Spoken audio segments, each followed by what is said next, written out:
সাবেক প্রধানমন্ত্রী শেখ হাসিনা ও তার পরিবারের সদস্যদের দুর্নীতির অনুসন্ধানে দুদকের ৫ সদস্যের টিম গঠন করা হয়েছে। সকালে সংস্থার উপপরিচালক সালাউদ্দিন আহমেদের নেতৃত্বে এই টিম গঠন করা হয়। এই টিম এখন দুর্নীতির অভিযোগ সংশ্লিষ্ট বিভিন্ন নথিপত্র তলব করবেন।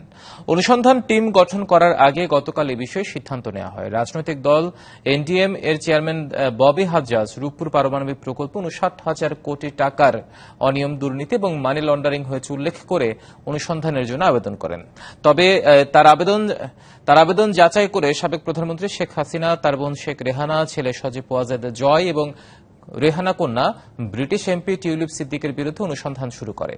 এছাড়া সরকারের আশ্রয়ন প্রকল্প বেজা বেবজা সহ ৯টি প্রকল্পে ২১,০০০ কোটি টাকার অনিয়ম, দুর্নীতির অভিযোগে শেখ হাসিনা সহ প্রকল্প সংশ্লিষ্ট ব্যক্তির বিরুদ্ধে অনুসন্ধান শুরুর কথা জানায় দুদক। সংস্থাটি জানিয়েছে, রূপপুর সহ মোট ৯ প্রকল্পে প্রায় ৮০,০০০ কোটি টাকার অনিয়ম, দুর্নীতির অভিযোগ পাওয়া গেছে।